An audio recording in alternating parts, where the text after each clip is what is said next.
Today's question comes from Rachel in Idaho. I listen to your show a lot and often hear you and the team talk about contentment, which is very important. Currently, my husband and I are in baby steps 4, 5, and 6 and happy with our lives and house. However, our dream is to have a house with some acreage for a small farm. We're 29 and 37. How can we mentally balance contentment versus our future goals? What do you think, man? Well, I know, John, you're a big fan of living off the fat of the land and all that. You live in the middle of nowhere with no cell service, so this is more you guys align with this dream, Right. and you've always wanted to have a big plot of land, and I love that. We've got a place where you can plug in your Tesla. There we go. Thank you, John. You're welcome. But she's asking, how do we balance contentment? We want this land. We're happy with where we live. Here's our future goal. We're trying to invest, save for the kids' college. We want to pay the house off, but we also want this next thing. Yeah. And so balancing that, they're asking mentally balancing it.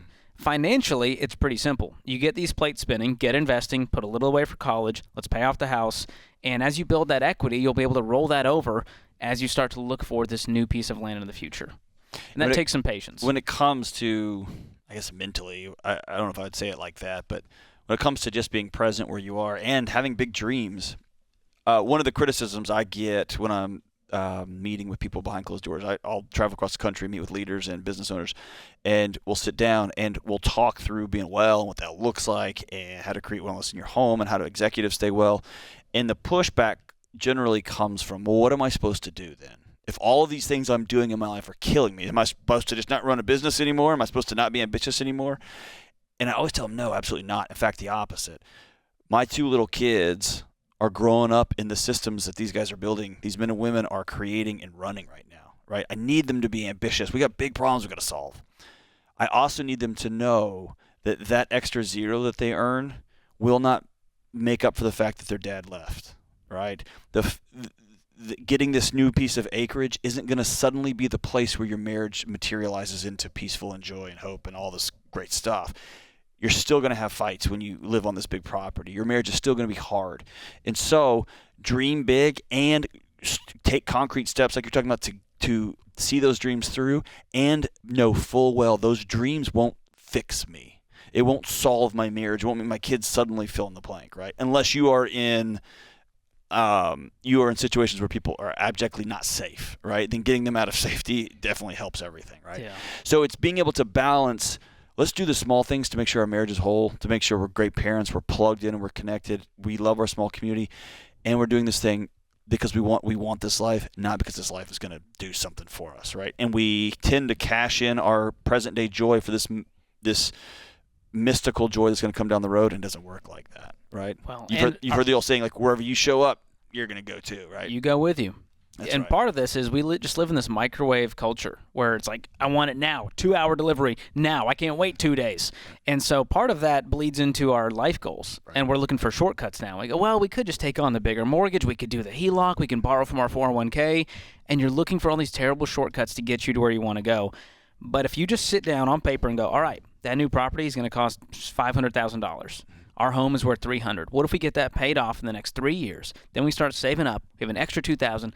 We could buy this thing with cash 6 years from now. Right. And you start to put that on paper, and instead of letting it deflate you, you let it fuel you and go, all right, this is what we're going to be about.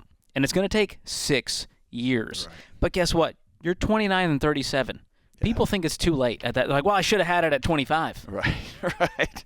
And you look up and you go, dude, you're going to live to be like 1,000 with technology and healthcare these days. You got plenty of time. Yeah. Slow down, enjoy the ride, smell the roses, and be proud of yourselves where you're at. Out of debt completely, investing for the future with financial peace. George, when you look down the road for you, what are some things y'all are excited about? Well, as you know, John, we're ambitious people. My wife works here at Ramsey, and so I found that contentment and ambition, they're next door neighbors, and they can get along peacefully when we aren't always going, what's the next thing? What's the next thing? And we have a tendency to do that. I do too. I'm very guilty of this, and Ramsey's just a very driven place. Right. We're very competitive. We're always focused on goals. So what has helped us is just to sit in silence and look around and go, this is the house we dreamed about 5 years ago. Yep. And this is the life we would have dreamt about when we were broken and dead. It's very rare that people recognize they're standing in the middle of a blessing. Yes, Right? because you look at your neighbor and like, oh man, his grass is a lot greener. You go to his yard and you're like, oh, his yard actually sucks. It just looks different from the angle I have. This home that y'all are living in is the answer to one of your grandparents' prayers for y'all. Yes. Right? This home y'all are living in is the culmination of a bunch of people making hard choices throughout the years to move their families across oceans and across cultures and for this moment, right? And there's something about sitting in that and saying, huh.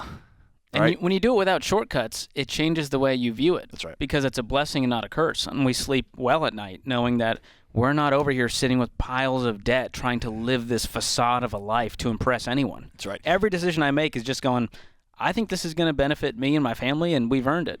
And I would recommend anybody who says, hey, we want to get a bunch of land, we want to do a tiny house thing, we want to live in a van. Take a week of your vacation this upcoming year and go to a dude ranch and work it, right? Get a van. Go try out this life before you let it be the... Go milk some cows. There you go, before you think it's going to solve everything.